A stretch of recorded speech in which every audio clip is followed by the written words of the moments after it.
பதில கொடுக்க வல்லவராக இருக்கிறார். முதல்ல சொல்லியிருந்தேன், வாக்குத்தத்தத்தை வைத்து நம்ம என்ன பண்ணோம், ஜெபிக்கணும். ரெண்டாவது, நம்முடைய ஜெபம் எடுக்கணும்னா விசுவாசத்தோடு கூட என்ன பண்ணோம், ஜெபிக்கணும். மூன்றாவது, பாவ அறிக்கை செய்து என்ன பண்ணோம், ஜெபிக்கணும். அவங்க அப்படிதான் என்ன பண்றாங்க, ஜெபிக்கிறாங்க. இதுக்கு ஆதாரமாக ஒரு வசனத்தை நம்ம என்ன பண்ணலாம், வாசிக்கலாம். 1 சாமுவேல் 1:27 நீங்க நம்ம வாசிக்கலாம்.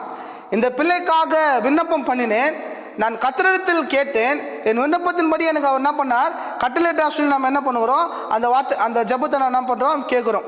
அப்போ அவங்க அண்ணாள் இடத்துல, அண்ணாள் தேவசமம் ஜெபிக்கிறாங்க. ஆண்டவரே, அவங்க கேட்டு ஜெபிக்கிறாங்க. என்ன கேட்டனா, நீங்க எனக்கு ஒரு ஆண் குழந்தை கொடுத்தா இதை நான் உமக்கே கொடுக்குறேன்னு சொல்லி அவங்க என்ன பண்றாங்க, கேட்டு ஜெபிக்கிறாங்க. ஒரு விசுவாசத்தோடு கூட அவங்க என்ன பண்றாங்க, அதை கேட்டு பெற்றுக்கொண்டாங்க.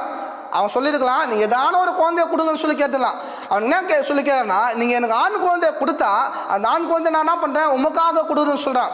ஏன் இந்த ஆண் குழந்தைய அவன் கேட்கிறான்னா, இந்த குழந்தைய உமக்காக கொடுத்து இந்த தேவாலய